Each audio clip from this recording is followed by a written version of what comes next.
we need to go to our spouse and say, hey, this is not working for me. I don't feel that this is healthy for either of us. I think we need to see someone. I think we need some help. You know, if your spouse is unhealthy and abusive in any form or fashion, physically or emotionally, mentally, then my strong suggestion to you is get to a place where you feel safe, you can think clearly, and you can make good decisions and choices for yourself.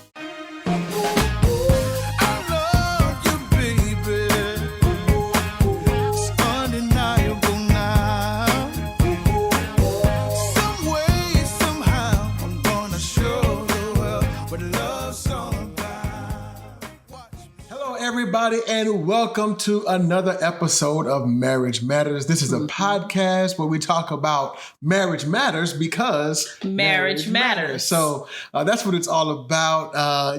This is our first podcast, our first pre-recorded podcast of 2022. Yes. So we're just super excited about some of the content we're going to be bringing to you guys this year.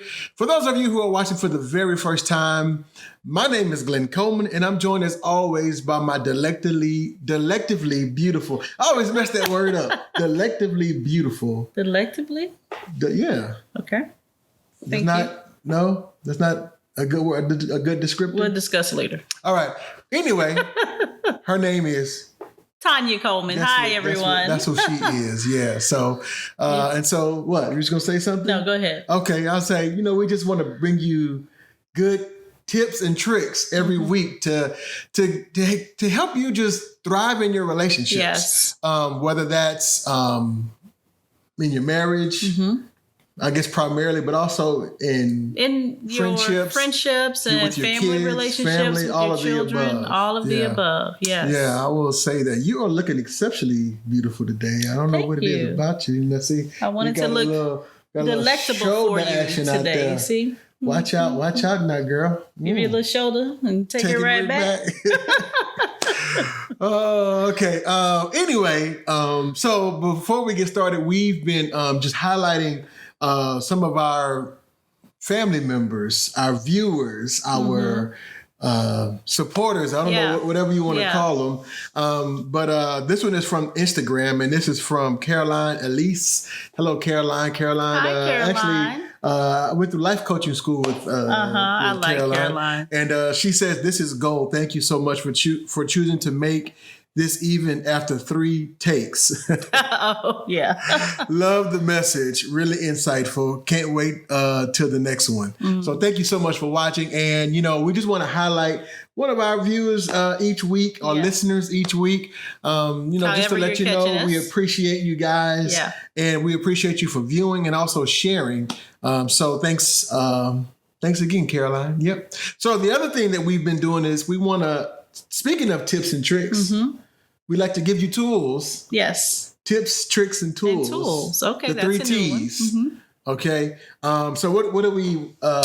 This week we are recommending a book called "Set Boundaries, Find Peace: A Guide to Reclaiming Yourself" by Nedra Tawwab.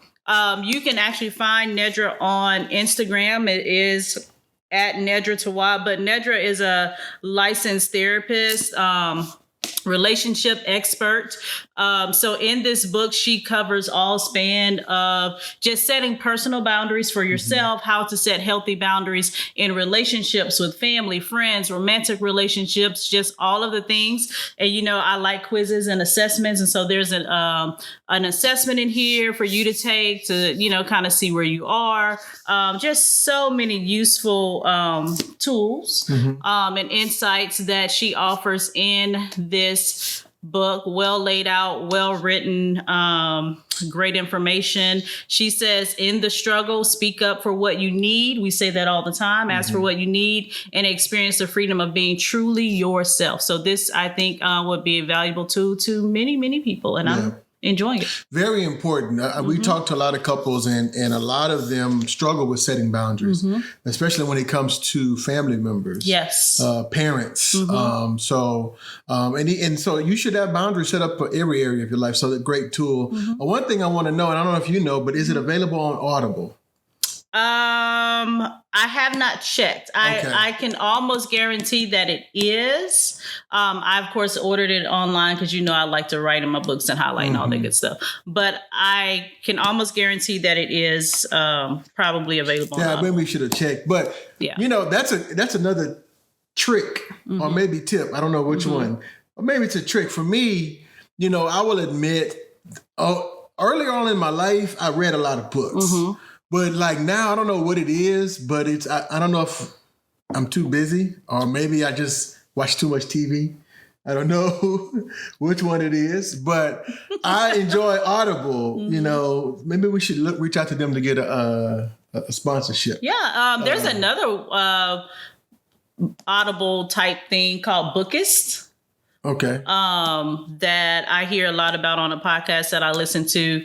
And I'm interested in checking that out too. Another way to get a lot of books and information in by listening when you're driving, cleaning up, working out, that kind of thing. Yeah. So my point in bringing that up is, don't be, if we recommend a book, be like, oh, I ain't reading the book. Well, right. You can listen to it on Audible. So there's so many things so many great,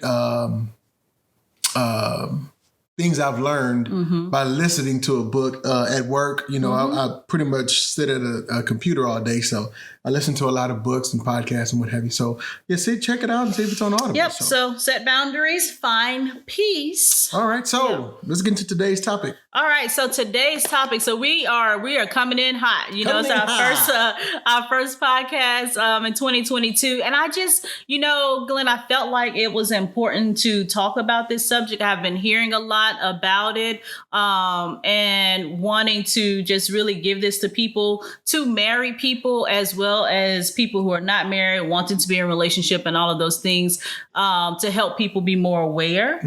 If you find yourself in a tough situation and you're trying to figure out why is this so hard for me to leave this situation that's not healthy. Okay.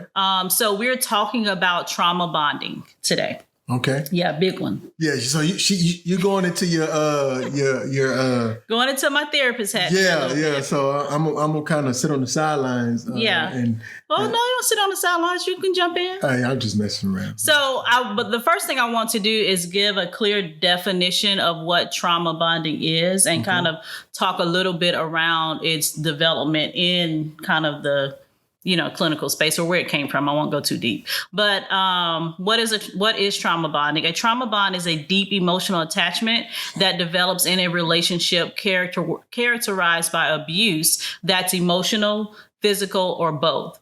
In this unequal, typically lopsided power dynamic, the abuser maintains control through a variety of tactics that ultimately make the abused person believe that ending the relationship is terrifying or even impossible. It's not even a prospect. And so I think immediately we think of romantic relationships.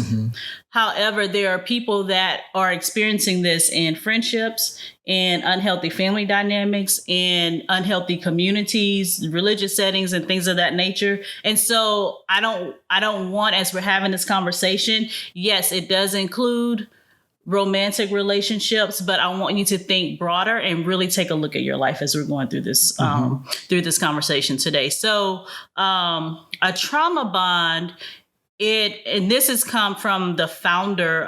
It's Dr. Patrick Carnes, I believe is how you pronounce his last name.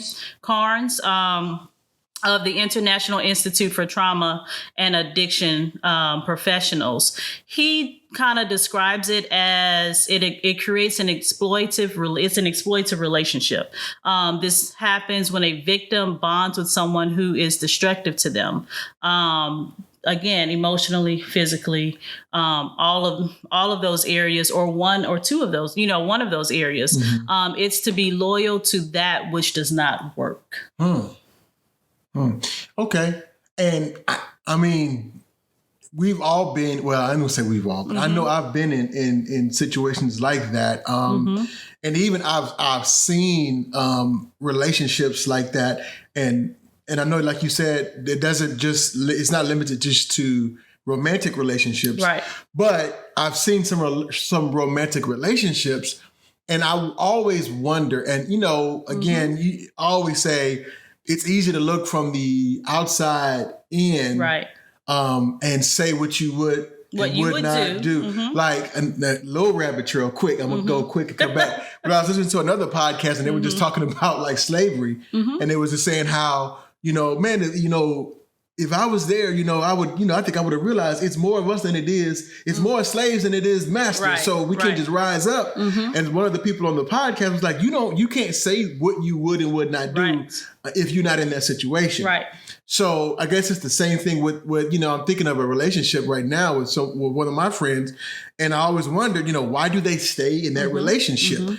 After all that the other person has put them through, multiple times, why do they stay? And that's often the question we ask. And I think that what we're talking about here, it's like you said it, the abuser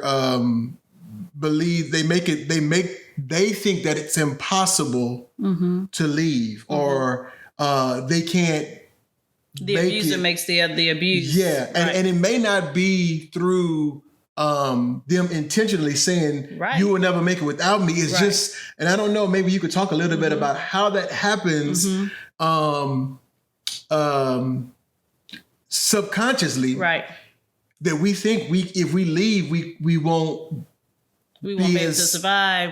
Or just our identity, and I think some of it is our identity is so attached to that relationship or to that community or whatever that we don't know how to function without it. Yes, absolutely. So as I am learning and doing more research, it's almost with anything else in our lives, it starts before this situation may have occurred in your life. So if you're dealing with someone, and this is not like 100% proof, but this is my example. Okay. Maybe you're dealing with a child who maybe was neglected. Maybe their needs, their interpersonal needs were not met. And so they don't know how to be in healthy relationship. They only know how to be in unhealthy relationship. And so when they get into, when they meet someone or get into, it's almost like, why does every person I meet, I have this unhealthy connection with them? Because in a way you're drawn to that. That's what you are attracted to, because that is what you know, that is your comfort, right? So the chaos becomes the norm. The chaos becomes the norm. And anything outside of chaos is really uncomfortable because I don't know what that's like. How do you do that? And so people get into these relationships and again, so let's take away, maybe the person's not physically abusive. Maybe it's more emotional. Maybe it's more mental. Maybe it's the way that I talk down to you and I speak to you in a way that makes you think that you need me to be anything, that you need me aside from me, you can't do anything, or you're nothing, or, and it doesn't have to be, sometimes it is very overt, very out there. Sometimes it's more overt, and I'm not saying those things directly, but indirectly. Right. And so because this person is already struggling in many of those areas, like this is the conversation I might be having with myself in my head. And then you affirm that for me. And so because now I'm in a relationship with you and now I love you, it's really, really hard to leave that scenario because I don't know anything outside of that.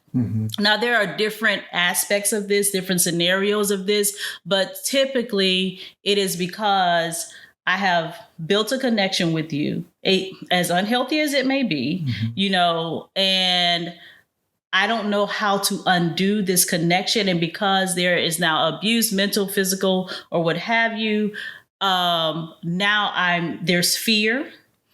There is uncertainty, there is insecurity.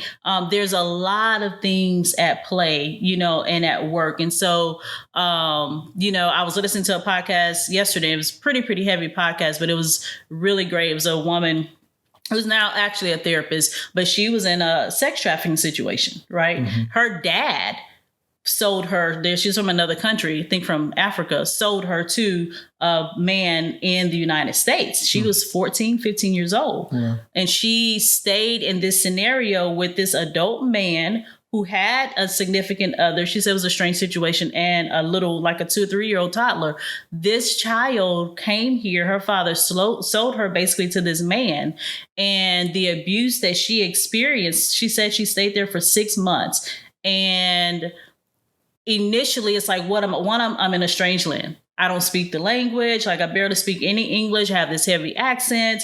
This man is telling me I cannot leave this house. He goes to work, comes and goes. She's there taking care of his toddler. She doesn't go to school for 6 whole months. Wow. And she said, I just heard the Holy Spirit tell me to run. And so one day I literally ran into, I felt safer and started to walk, and a police officer stopped me because I should have been at school. And so that's how she got out of that situation. But she lived in and out of that lifestyle for years. Police officer picks her up. They have no papers. She goes into foster care. What happens to her? She gets into multiple homes, 8 homes where she was abused. She said out of 8 homes or 13 homes, 1 of them was safe. Wow. And so when she becomes of age, now she's in college, she gets a track scholarship. She falls in love with a guy who is unhealthy, and they have this bond, and she's unable, she doesn't understand why she can't leave this situation. I'm actually pursuing a bachelor's degree. I have a track scholarship. She gives all of this up to be with this person. And so mentally and emotionally, she was bonded to this person because of the trauma of her past. And he was thus ensuing more trauma on her. She was being re-traumatized over and over again. And so it took her a really long time and some really great therapy to heal, to now be living a life in freedom. So this subject, I think, it really touched me because we have the tendency to judge people. We have the tendency, and I've done it myself. We have the tendency to say, well, how can she be living this lifestyle? We see women walk in the street, men walk in the street, and how can they be living this lifestyle? Or how can you stay in this relationship with this person when you know that they're abusive to you, emotionally or physically? They don't give you money. They don't, all of these different things. That they've been unfaithful. How do you continue to stay in this relationship? Well, we don't know that person's trauma history. We don't know, their connections with their parents, and all of there's so much unknown, right? And so for me, in really now, like, researching and looking at this, my goal is to understand so that I can be helpful in some way, whether that's a person that comes in and sits with me in my office, or some, a couple that we're coaching and they're not understanding what's going on with them, or even being very aware when I'm just going about my daily life, to be able to recognize people who are in these very, very hurtful situations, because a lot of times we tend to, we place judgment rather than asking the right questions. Yeah. And bringing this kind of back into a marriage and how it affects, it's very important that we understand that, first of all, one thing I when you hear the word trauma, you automatically be like, oh, I don't have any trauma in my life. But one of the things that I've learned is that trauma is not only what happened to you, but trauma is also what didn't happen to you, and the things that you lacked. And we all come into any relationship with the baggage from our previous relationships, which is why it's so important. We preach this over and over and over again. We talk about 1 × 1 = 1. Marriage is a whole person times a whole person equals a whole marriage. And then if you do 1 × 1/2, you get a half marriage. If you do a half times a half, you get a fourth. So the depletion of your marriage is in direct correlation to the healthiness of the people in the marriage, physically, spiritually and emotionally, right? But that being said, one thing that I think both you and I have learned to do is to, you said it, it's not to necessarily judge, but understand that most of the times my spouse's response to me has nothing to do with me, but has everything to do with her trauma. Right. History. Her trauma history. And I often say this, I'll be like, I'm not talking to this Tynia, I'm talking to 16-year-old Tynia right now. Or I'm not, it's not and I'm this, responding to you. Right. That It's way. not this Tynia responded to me. It's 16-year-old Tynia or, Glenn. So I guess what I want you maybe to talk about a little bit. So you're in an hypothetical, fictitious situation that maybe I'm pulling from just the experiences we've had in our own lives, working with couples, so on and so forth. No specific person, but there's a man whose mom, it was him and her growing up, and they've been through a lot. Maybe the father was abusive in the home. They had to leave the home to get out, but maybe the mom had a problem to cope with the abuse. She's now on drugs, and so they find themselves in this cycle growing up of getting ahead, but then everything falling apart because of the mom's abuse. Right. And so now, even from a young child, the man or the boy found himself always having to be there to pick mom up and lift mom up, and didn't go off to college because he had to take care of mom, and so all this stuff. So now he's married, and mom is still going through the same cycle. And so now you're married and you have a wife, and the wife is trying to find her place in this, and it's like the husband keeps going back, and the wife is being understanding because that's his mom, but at the same time, I'm your family now. Right. So I want you to first of all talk to the wife or whichever spouse that's dealing with that, because again, the wife probably has her own trauma story, but maybe it's not as extreme. Or it's I'm putting that different. in. It's different than with I'm not going to say extreme, but different. That's a good word. Than the husband. And then I want you to also talk to the husband, and to help. What's the best way for each of those roles to navigate that situation? Scenario. So if I'm speaking to, I'll say the spouse who married into this family where there is this trauma bond. Okay. So the first thing that I would say to the spouse is, one, show your spouse some grace, right? That does not mean that you don't say anything about your experience of what's happening or what you see, because sometimes, because they've been so close for so long, they can't see what's happening. Yes. And so because now you are a part of this scenario, and you guys are married and trying to build a life together that should be very independent of your parentals and his parentals, it's going to be important that you sit and you have a conversation with him and letting him know what you're noticing, what you're experiencing, maybe what you see that he may not see. Yeah. Let me just keep your but I just want to highlight that you don't realize that when we said it earlier, that relationship and how he's functioning for him, for the man in that situation, that's normal, because that's all he's ever known. And he may think this is how everybody, and it surprises me how often that happens when, you get put into a new environment and you're like, oh, this y'all really? I just thought that was stuff on TV. I didn't know people really live that way. So it's really good, like you said, to voice that, because he may not realize that this is dysfunctional. Right. The dysfunction has become normal. His reality. Right. Yeah. So having that conversation with him.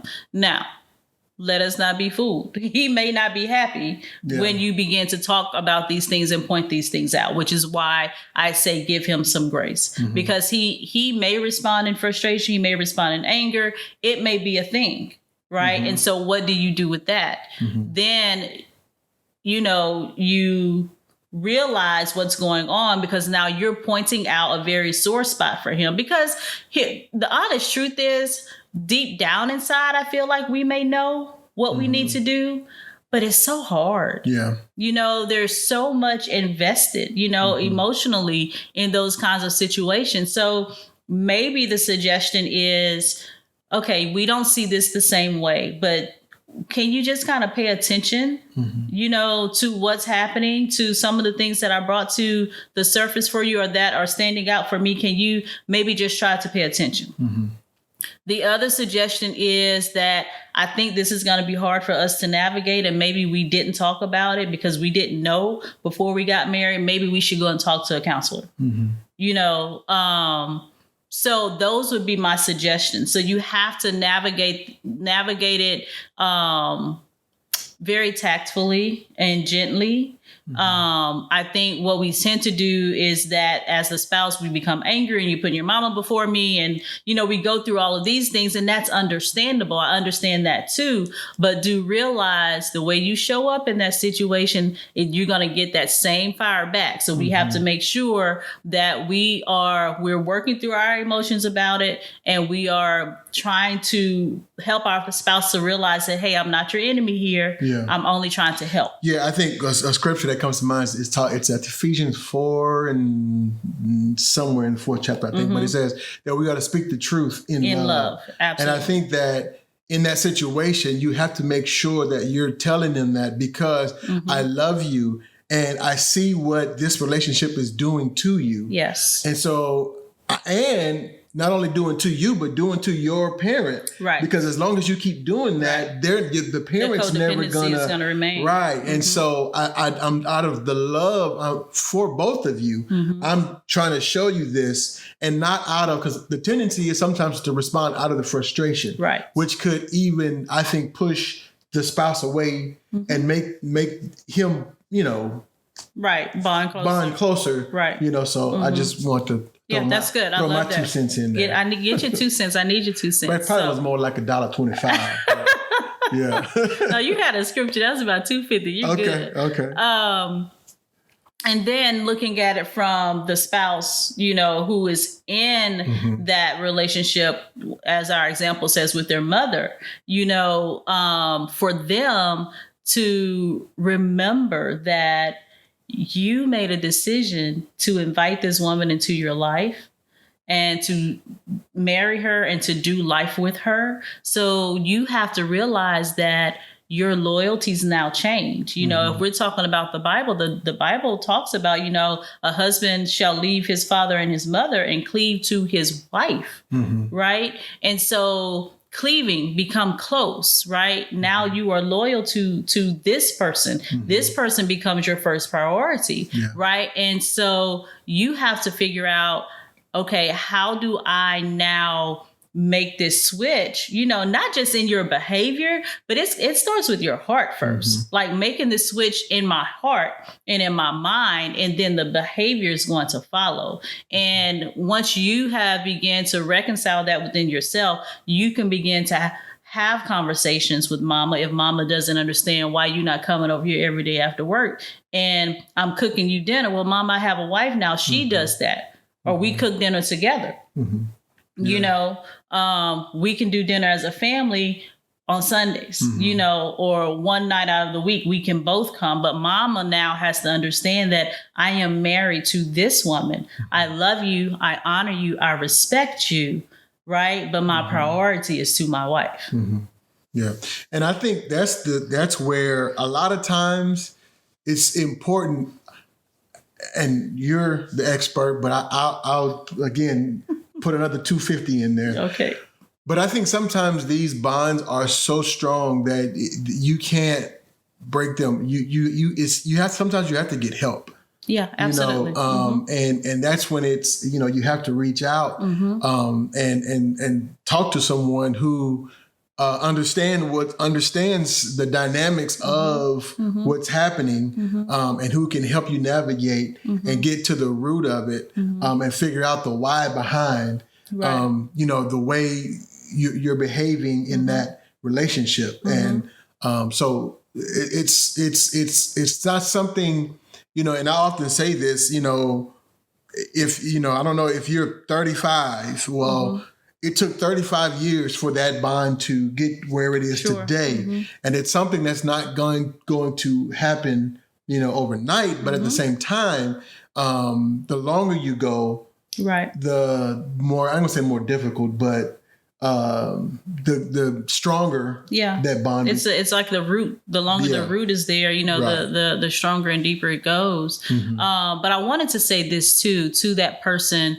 that is in that, trauma bonded relationship, because we have experienced so much trauma together. That relationship is built off of that, So we talked about early on abusive situations and things like that. Well, if you think about it, we have had what we call community trauma in these last couple of years. We have dealt with and are still dealing with COVID-19. We have seen, dealt with, and are still dealing with racial unrest.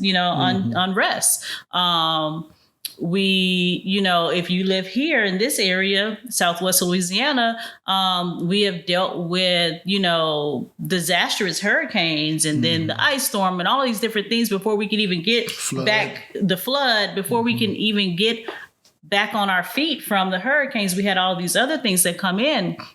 And so all of those are traumatic experiences.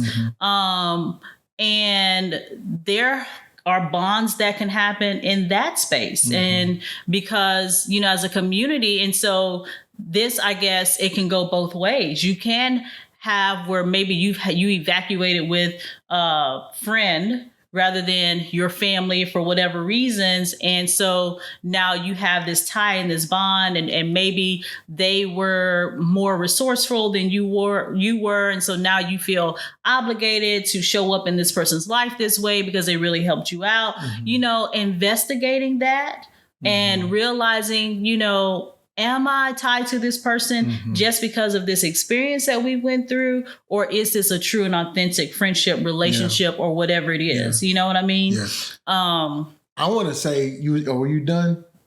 I wasn't, but go ahead. Go ahead. I got it. I'm not going to forget it. Hold on to it. Don't forget it. I got it. It's locked in. And so the other side of that is when you realize that, maybe this isn't good for me. What was it?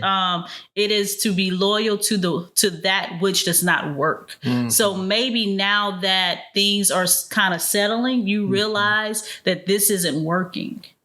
That this doesn't work for me, that this isn't healthy for me, this isn't healthy for that person.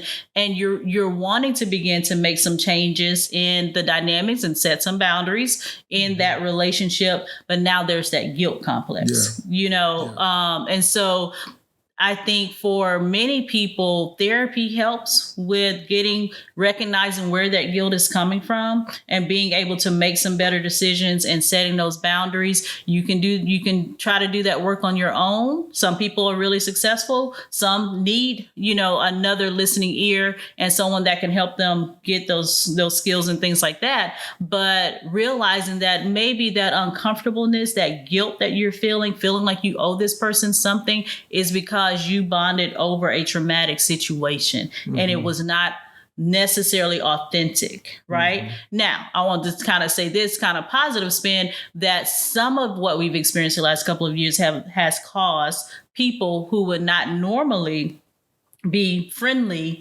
to become more friendly with one another and to help and to serve one another. That is a beautiful thing. That's very different from a quote unquote trauma bond in a negative sense, but it's an opportunity that, we've all had this experience and we all need to show one another grace and love. And so that's very different from what we started off talking about. So I just wanted to put that out there. What were you about to say? I was going to say, I want to talk about that word obligated. Because I know for me, there's a lot of situations in my life where I felt obligated to, or like I owed a person something. And I'll say this, that if a person, and I'll go back to what you said, it's to be loyal to that which does not work. And if when I do for someone, there is everything should be an equal exchange. Sure. So I'll use this example with the job that I work. To me, that job does not have any more right to me than I have a right to the check.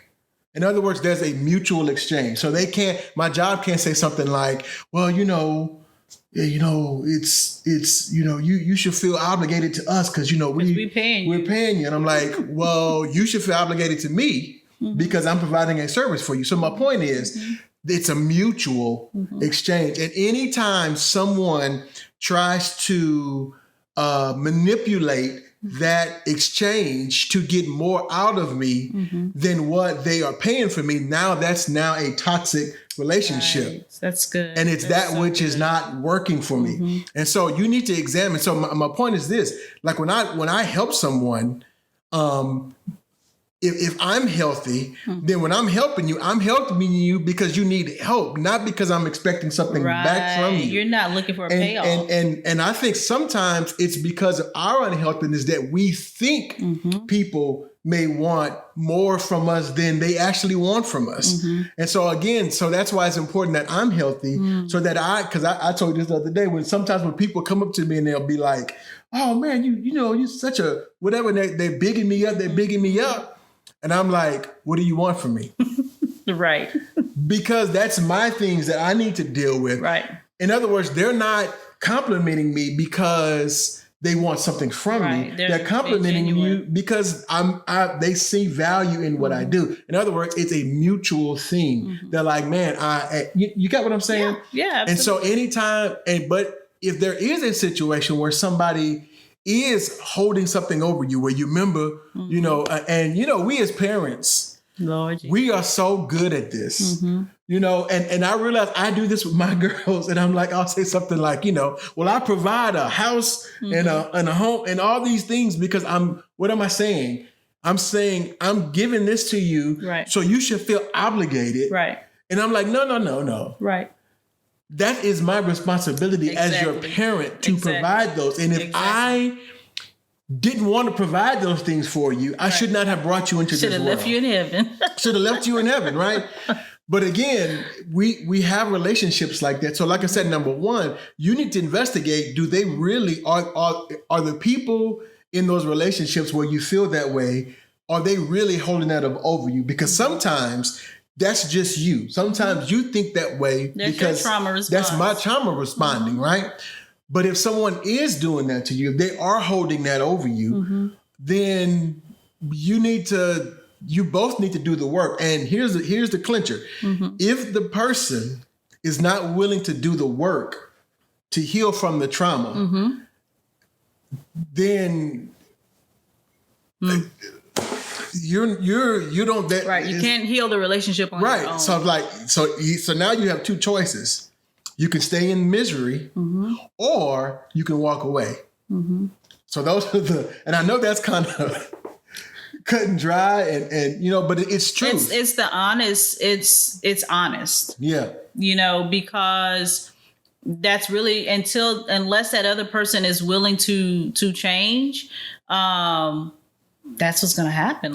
You're going to continue to be miserable, and unless you have a really super healing moment with God and he gives you this strength to just live above that. You know what I mean? But is that what you want? Especially if you're married to someone, you want to be in good, healthy relationship and connection with that person. Yeah. So I'll just leave it at that. Yeah. So in closing, what do you want to just one more closing thing about trauma bonding, and what do you want to say to the people who maybe something that was said kind of triggered something in them, or something perked up, kind of just give them give them one last piece of tip or trick or tool. So pay attention, guys. Pay attention to yourself. Pay attention to your relationships and those you're in relationship with. You are not obligated to remain in something or remain loyal to something that does not work, right? So if it's unhealthy, if it's not good, if it's unholy, then you're not obligated to remain in that. Now,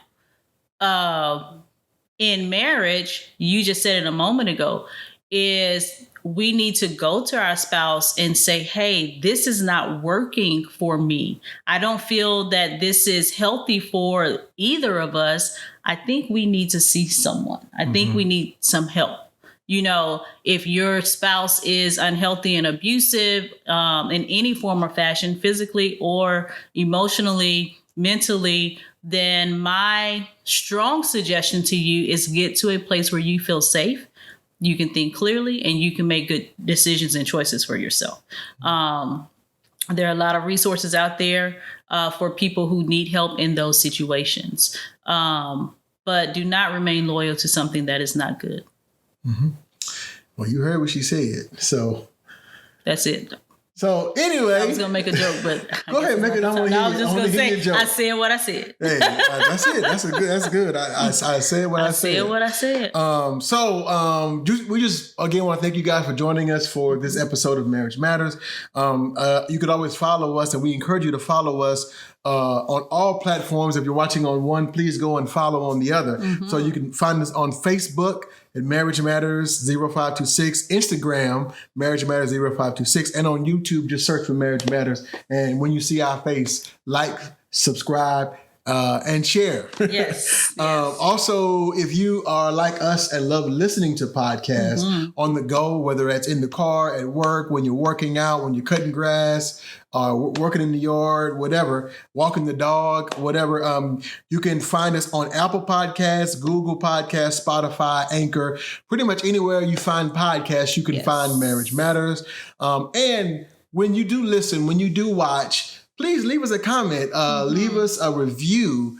So that all that helps, that good old algorithm. Yes. It helps when you comment and you review. It helps kind of, it gives more people access to this awesome content. And I'm not saying it's awesome because we're presenting it. I'm saying it, let me not look, that's imposter syndrome. Huh? Uh-huh. It is awesome content. It is awesome. All right. So let me stop. So that's all I got. You got anything else? Nope. All right. Well, this has been another episode of Marriage Matters. This is Glenn and Tynia Coleman reminding you that your marriage matters. We'll see you next week. Bye, guys.